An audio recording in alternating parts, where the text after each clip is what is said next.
Good afternoon, everybody. What a lovely day it is out there. A little bit colder perhaps, but at least the sun's out as opposed to it being raining, which it was meant to apparently. Today I'm going to do something a little different. I think we've done maybe one soup in the past, but today I am going to utilise a whole load of leftovers. Now, this is some stuff that was given to me which was slightly past its date, but I think it's fab.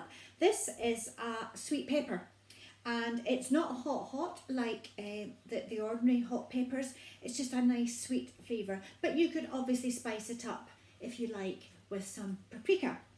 I also have a yellow pepper, a couple of big tomatoes, and I've already chopped up some of the little ones, but I had a packet of these little cherry tomatoes, all of which were given to me for nothing. Fantastic. In my pot here, I already have got some of one of the peppers that I chopped up earlier, which I've been frying in some garlic oil, and some of the tomatoes, and hopefully you can see that there. So what I'm going to do now is just continue to chop and show you how I would do it. I've also got my stock here, so I'll move that over to the side there, ready for adding in later. So what I've been doing, always have my little rubbish bowl with me. I'm just cutting the cherry tomatoes in half because they're actually quite soft, and the more I try and cut them into smaller pieces, they just squish all over the place. So I'm just doing them in halves, pouring that in just now. Now, the pepper. Not sure if we've done this before with you guys that come to the classes, but what I would do is chop its top off. Sometimes the little bit of stalk can come away itself, but this is needing a little helping hand. And that's broken into quite small little pieces. So I'm just going to throw that into the pot. But what I would do with this, let me move this so that you can see. I would cut it down the middle, and then you've got your two halves. And all you would do into your bowl is just carefully scrape any of the white kind of pith that you get, and also the seeds. Now the seeds aren't just as important with these sweet peppers because they're not as fiery. They don't have the heat in them as ordinary peppers do, but I don't particularly want them in my soup, so I would take it away. And that white bit there of pith right down the middle, just scrape some of it away. Okay, and then all I would do is just slice down and then chop. Again guys, this particular pot of soup is going to be blitzed with my hand blender, so it doesn't really matter of size or shape, but the smaller, in my opinion, the better, and it's quicker to cook in smaller pieces and to fry.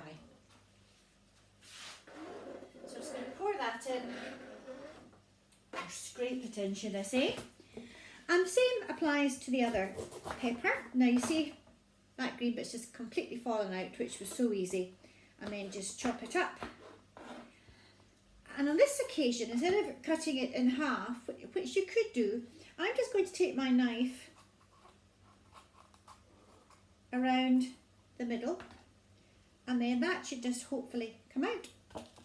Then what I can do is half it, and again, the white pithy bits, I'll just scrape. If I do it this way, then you'll see better. Just scrape it into the bowl like that, and the same with that bit, because that's not very tasty, that bit. And then again, just roughly chop into relatively small pieces. There we go. And scrape that into the soup. Now, because the onions have been frying for quite a bit, they will be ready and nice and soft, and the peppers don't take that long, and they'll continue to cook in the soup anyway once the stock's in. So I'm just going to finish off doing the tomato. The big tomatoes I just cut in half, then cut into 3, and then cut again. But no right or wrong way, guys. You do whatever you find is easy for you. Okay, I'll do that last one in a minute. So what I'm going to do is just stir that round. Now you want a little bit of thickness to this, so I'll go off camera just for a second and get some flour, or alternatively, which I'm going to use in this case, this is a smash potato, but it's actually Asda's own, which is much cheaper for me to buy just to put into soup. So I'm going to just put a little shake of that in. Now if you didn't have these, then you could just use flour. But sometimes you could put too much in and it can taste a bit too floury.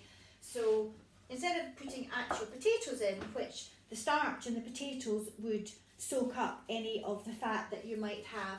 So I'm just going to use these potato flakes. And that's nice and thick now. And then I have my stock here, which I mentioned at the start, which I have actually a vegetable stock cube and a chicken stock cube in. We're not fussy eaters here, so we don't mind the different flavours, but I just thought I would have a change because I've been using ham a lot because I quite like the ham. So I'm just going to pour that in, and what you really want, guys, oh, another bad pourer, typical. What you really want is all the veg to be completely covered with the stock. 2 seconds, just get a wee cloth. If you're concerned about how much to put in, just put a little in at a time, stir it round. Now I can still see the top of the vegetables there, so once it starts to cook and all the vegetables become really soft, you'll find that some of the water will evaporate and then it'll be far too thick. So I'm just going to pour the rest of that in, and I find there's a couple of bits of stock at the bottom, so I can just scrape that out, not a problem. It'll soon dissolve as the soup is boiling. And now the soup is completely covered, all the veg is completely covered. And I'll just bring it over to let you see what I mean. I was going to probably spill actually. But the veggies are floating, but the stock is completely covering the top, which is great. So I'm going to leave that on the stove for about half an hour or so, just until all the veggies are really, really soft. And once it starts to bubble, I'll turn it down to a slow simmer, and within about half an hour we should be ready to remove it from the stove, sit it to the side just for 5-10 minutes, and then with my hand blitzer, or if you had a mixer, like a Kenwood type mixer with the liquidizer on the top, you could use that as well. And one wee thing I'm going to add in, which I haven't done yet, is some smoked paprika. Again, this isn't the hot stuff, it's the smoked one. If you wanted a little heat in your soup, then you could add the hot paprika. I already also put some salt and pepper. So that'll just be left simmering away, and then, as I say, once it's cooked, I'll just zap it. Now you could do this for any veg, guys. It's really, really so easy to do soup. You do get some fancy recipes online where you've got to add so many different ingredients, but really if it's a compatible veg like onions and peppers, you can put them together. I mean, I have cabbage in the fridge left over from picking at the weekend in the garden. Now, unless you were doing a cabbage soup for a cabbage soup diet, I don't think that would be ideal in a soup. But tomatoes, onions, leeks, maybe chopped potatoes, obviously you could also put lentils in. You really can mix and match and do whatever you like.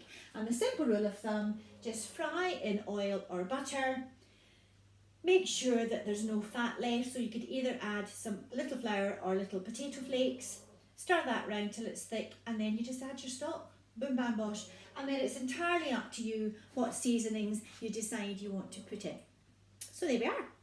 So that'll be our tea tonight, together with some burgers, some pork and apple burgers, which I did for you last week, making into meatballs. But tonight I think we're just going to have them with a little salad picked from the garden. Which brings me to tonight's challenge. I am going to serve with soup, if we decide to have soup, I've got this lovely loaf that I was given again for nothing. It was past its date. So I'm going to slice it today and put the slices in the freezer. But I'll probably keep a couple out and perhaps make up some garlic butter, which is just a little butter with some sprinkle of garlic, and spread it over the top and put it under the grill. So what I would like you to do for me for this week's challenge is, I want to know your favourite soup, but I'd like a recipe for it. And perhaps the most, not outrageous, but the different soup that I could perhaps receive, something a little bit out of the ordinary, I might just try it and I'll do it on video for you. So there we go. Thank you for tuning in, guys, as ever. Hope you're enjoying your day, and I'll see you tomorrow. Take care. Bye-bye.